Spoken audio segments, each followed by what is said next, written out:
Humankind, by its nature, is fickle in its temperament. It is easily persuaded by the melding and the mixture, the chemical concoction of thoughts and emotions brought forth and evoked through the very embodiment of what we are. Often, these two elements combine and tether in an explosive mixture, one that we over time become identified with and subscribe our deeds, our actions, our values, and our merits to. In the current world, we see a shifting happening, taking place, where the metric of values, of actions and merits have been displaced and become embridled in an ever present growing continuum of events that weigh and measure our deeds and actions to be put forth as a product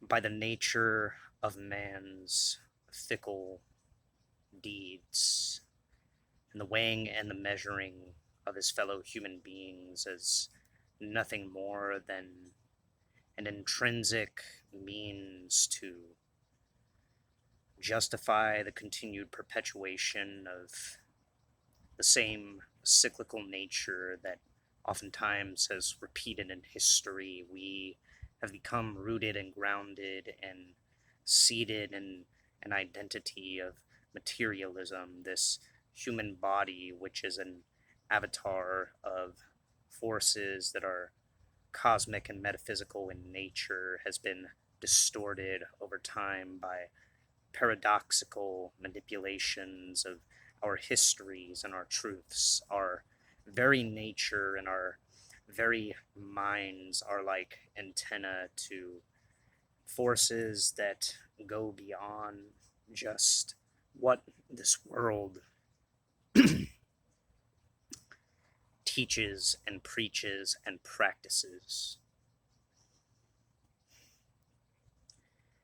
In this very world, at this very time, the modern man has become identified with his circumstances and embridling in continuing to perpetuate and sow seeds for the continued perpetuation of a cycle in decline, to have his deeds weighed and measured, to accumulate resources at a time where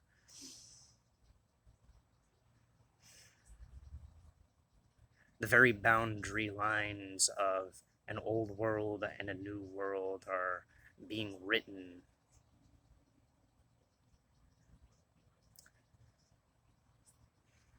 Our truths are yet again being displaced and erased and replaced with the continued perpetuation of cycles of an old paradigm of history yet again rearing its head. It's a distortion that is taking place and trying to erase mankind's rising awareness of this old paradigm's grip of power and control.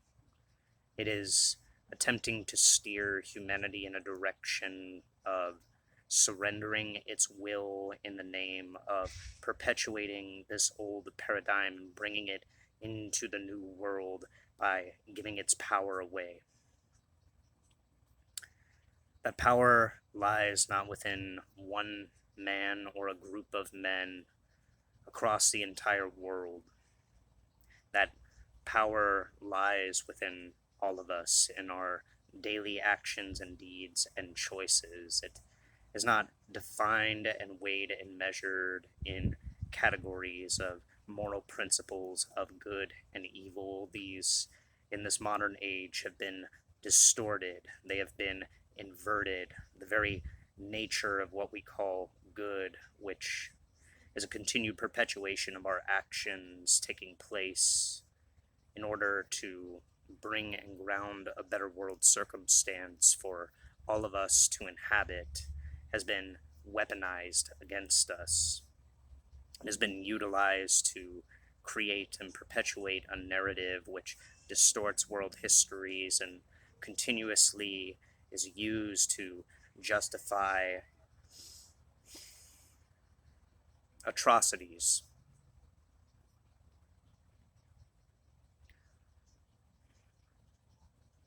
Humankind, though we come from many different tribes and many different histories, is of one singular species.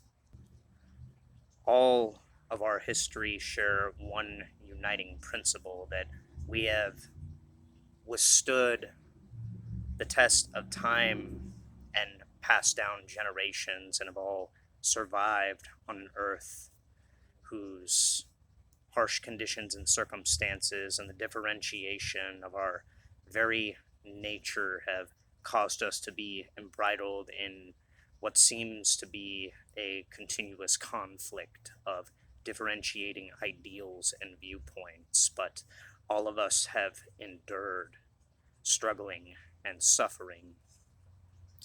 And the struggling and suffering has persisted because of the differentiating natures of our ideals and beliefs and our viewpoints. Though our individual and collective viewpoints may differ, we have all endured in different circumstances and different lifetimes a continued perpetuation and a carrying of one another's burdens of suffering. And in a more empathetic perspective, we have compassion for the suffering of one another. We see the struggles and the atrocities happening in our world. We want to play a role and a part in the art of making the world a better place for one another. This is a uniting factor that has oftentimes through history brought humanity back from the brink of destruction and made a difference in the world. This nature oftentimes is drowned out by the noise of the continuous division that is intentionally perpetuated by the very systems that order and move the different cycles of time periods on this planet. It is a perpetual motion of constructing and amassing the accumulation of resources to build civilizations that oftentimes combat and rival one another rather than seeing the individual potentials of each dominion as holding a key and an ability to maintaining a steady balance, a steady peace between one another. Only the differentiation of ideals and the continuous righteousness and grandiosity of the differentiations in these ideals that justify so many atrocities continue to perpetuate the cycles of suffering that often take place in our history. Humankind is one unified species, only bound to identify with division through our differentiating ideals and viewpoints, and circumstantially these can be defined by anything. And knowing and understanding that these differentiations which sow this seed of division and discord within us can be identified and defined as anything, something should stir and evoke within you to see the arbitrary nature of this division, that it is rooted in deception. That while our histories and the differentiations of each different background of beliefs and ideals and identities may be different in the levels of how their perpetuation and the various generations that come from them differ in their cycles, we often are taught to characterize our origins and our point of current being, of where we are propagated in this species, by our level of suffering. And in that way, we have been deceived into defining our existence by a very sadomasochistic lens, one rooted in deception, one that teaches us to define ourselves by our collective suffering or individual suffering. And this suffering is not something that defines us, that only defines a period of time that we have gone through in the prospects of our lives. And I'm not going to tell you what to believe, but I am going to tell you that what you have been taught to believe has been done unto you as a means to justify collective atrocities and to further root and sow the seeds of division and discord across this entire species, intentionally to continue perpetuating this division so that atrocities may continue to be birthed, so that people may take advantage of this chaos, and in that dispersal of all potential goodwill and good intention put forward to build and construct something, in that division, in that destruction, other people capitalize. Other people capitalize on the despise and the despite, the destitution, the indignation, the fury, the wrath, the greed, the avarice, the envy, the jealousy, the hatred, the fear.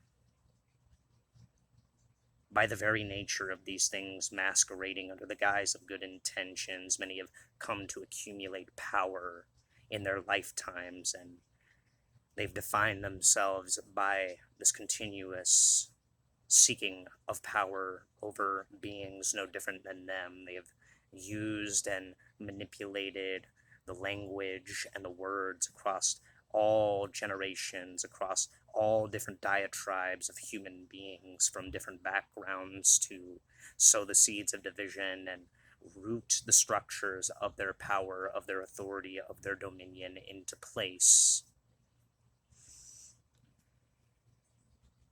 If you were to put down all the division that exists between you and a seeming separate other, you would see that all of humanity is no different than you.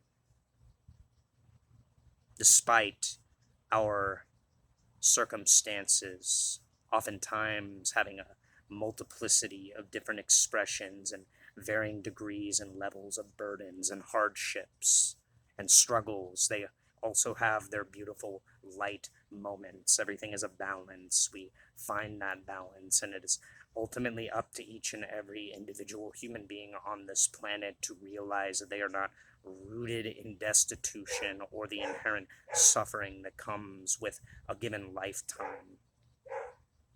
It is all in the mind, how we define our struggles and what we do. If we choose to rise above them and rise outside of them, then we see ultimately there is no differentiation between a supposed me and a supposed you. We are just human. We are one species. We are one collective genesis rising from a very intimate and passionate and infinite multiplicity of different stories, different backgrounds, different collections of ideals and beliefs. And the ironic thing is, despite all the division, we still all persist. We still all endure. We still all continue to strive to make it to that next day. Other people attempt to sow division to keep this understanding at bay. Humankind turn to the people around you. They are no different than you. Your brothers, your fathers, your mothers, your sons, your daughters, your sisters, your cousins. We're all of one unique collective genesis. No one idea or group of ideas ultimately define and characterize who we are as a species. It is not about who is right in the beginning, it is not about who is right in the end. If ultimately we are only ever sowing the seeds of division and discord and chaos, and calamity is ultimately what comes of that. And the repetition of history continues to repeat verbatim in this cycle endlessly until finally we build and amass a world so divided, so seated in the potentiality for its own self-destruction, that entropy gives way to a collective disaster. And we can find a way out of that.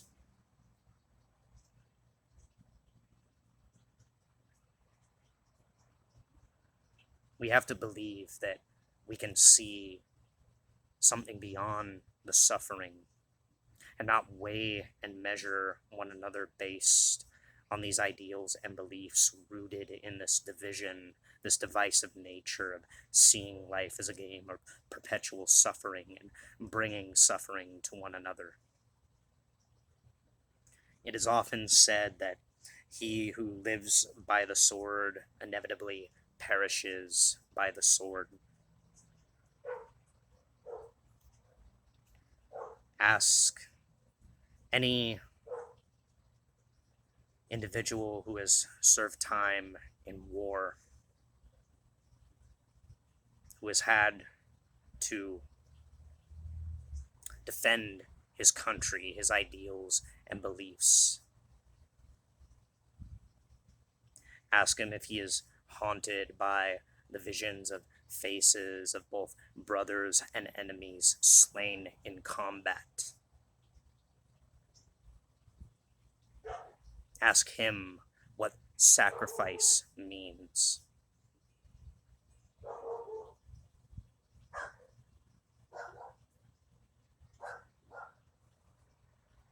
Ask him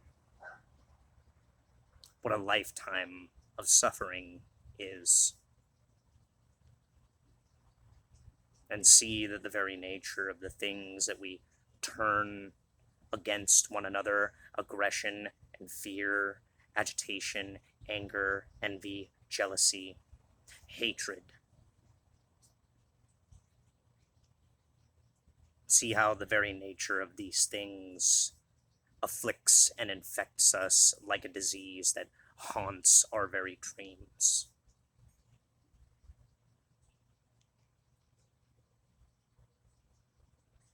And see that they have all the potential to be no different than you do.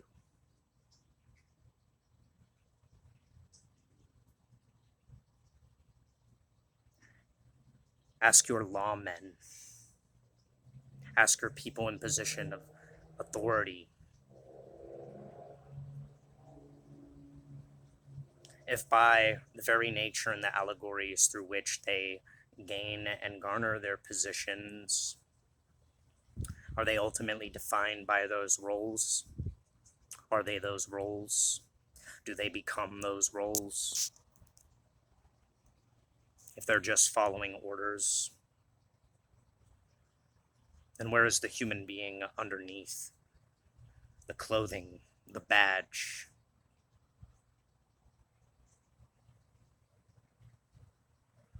Where is the human being under the ideas and beliefs that are propagated? Where is the human being under the weighing and measuring of law that justifies lawlessness?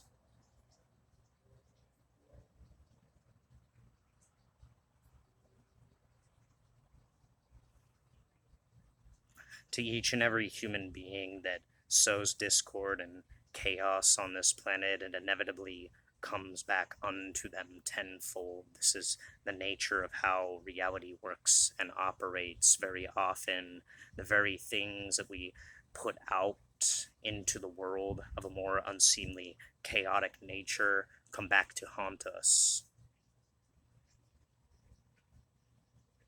Visions and memories of past things. Nobody escapes the traumatic nature of suffering, but suffering is something that can be overcome.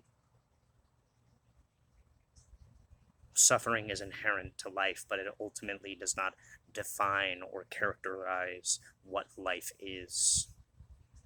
Life is a continuous, ever-present gift. Just the fact that you exist and persist is something beautiful and unique in itself.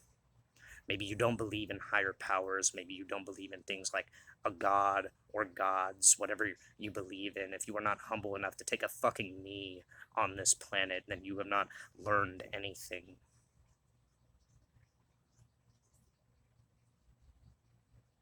If you have not been humbled enough by life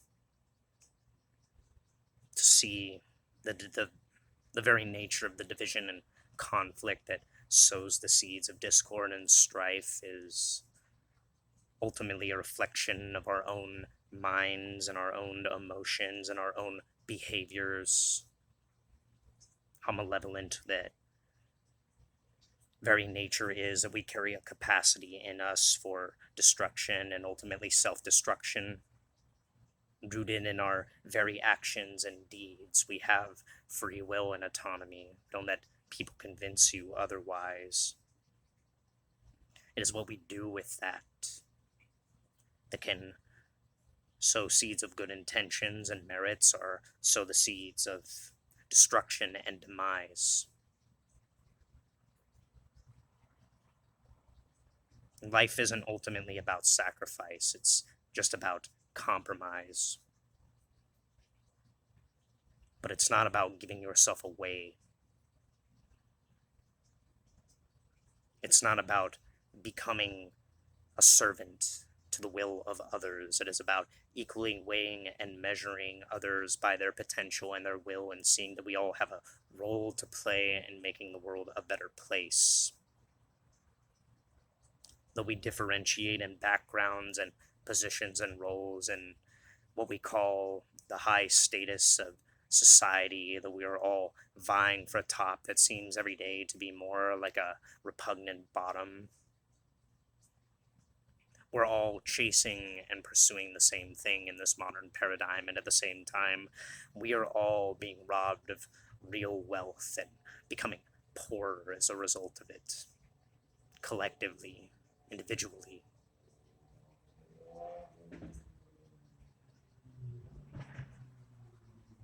Our very nature for the entire collective history of this planet has been rooted and seated in ideals of dualism and self-defeating principles, a zero-sum game that never seems to be won or lost, but just continuously repeats. As the world revolves around our star in this solar system continuously, so too does the cycle of humanity's ever-revolving emotional roller coaster of life revolve. From peace and love to conflict and war and every other revolving door around that balance.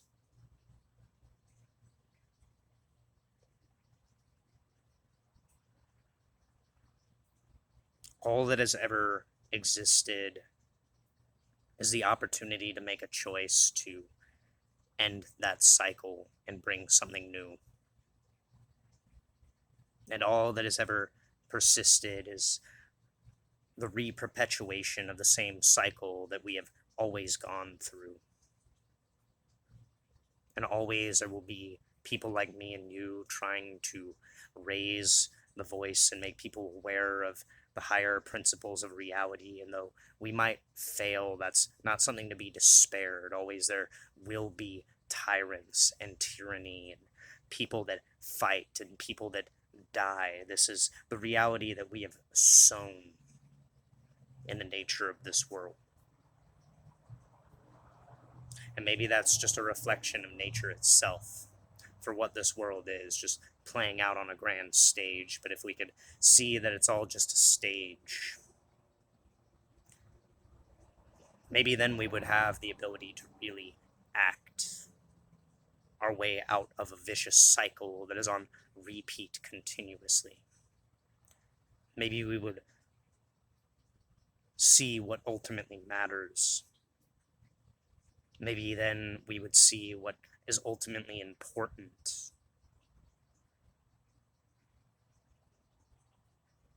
Maybe then the division would stop.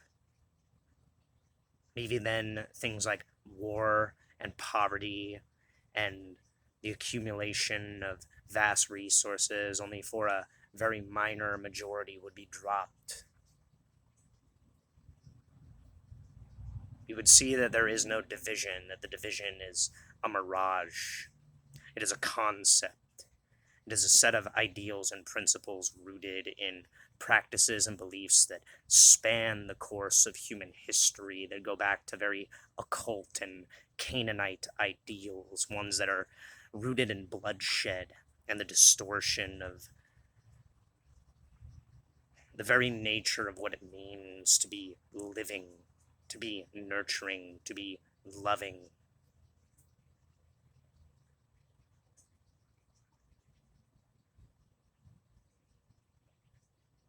We all have the capacity to be equally evil. We define darkness oftentimes through a moral lens and perspective, but it has more to do with a deeply seated, deeply rooted division in our very nature, in our very psychology, in our very attachment to thoughts and emotions. It creates a grandiosity that, when stoked to a fever pitch, often causes us to burst into this world no different than a raging torrent of fire. But we always have the choice on whether or not we can quell that and silence that torrential inner voice, that warring nature. Because in truth, we all carry a vastly pressurized force within us that often pushes us over the edge towards conflict. It is learning to communicate with that, learning to communicate with that and quell it, not through suppression, not through fighting it, but through simply sitting and becoming aware of its nature,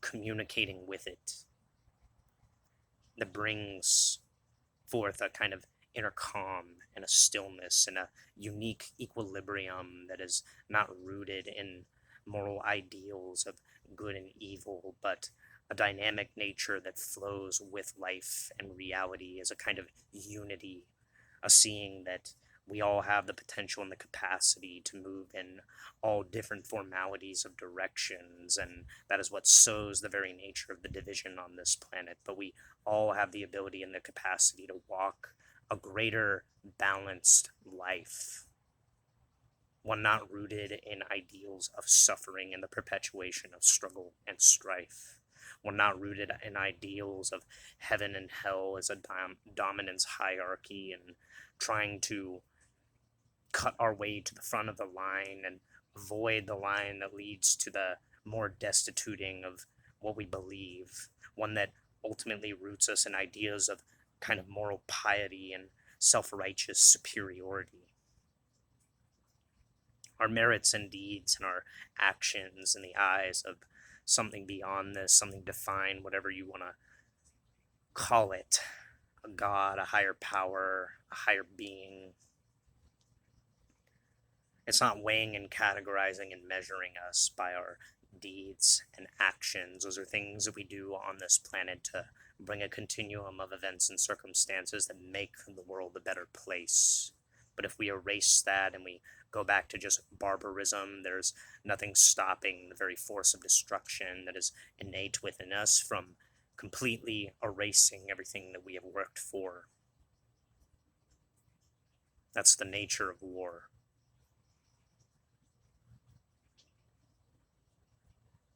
It knocks us back to the very beginning of that same repeating cycle to start again. In a way, it is its own reincarnated hellish cycle unending.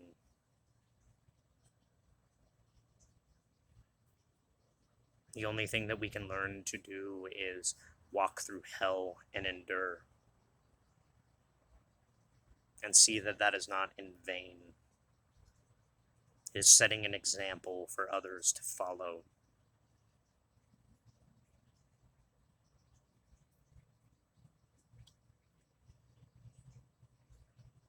Setting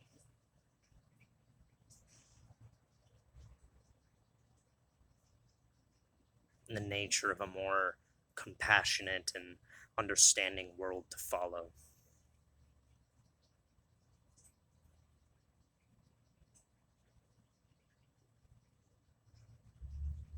We all have the potential for this. Every single one of us has the potential for us. It's just a choice. It's a choice. It doesn't require having a voice either. It's just not about not surrendering and succumbing to the things that do more harm than good. It's not about being better than other people. It's not about weighing and measuring people by morals and principles and judgments. It's not about characterizing and categorizing others by the nature that they embody or where their background comes from or any other level or means of arbitrary division. It has to do with sharing knowledge and wisdom. It has to do with the transmutation of circumstances, raw potential of things that once affected and afflicted us into knowledge that other people can learn from and in their own way adapt and overcome in their own struggles.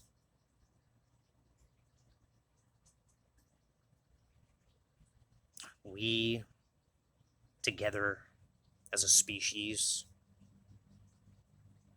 have endured much. In that enduring, we do stand united.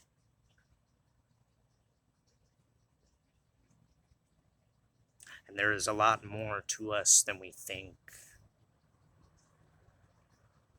There's so much more to us than we think and what we believe. So much more to be discovered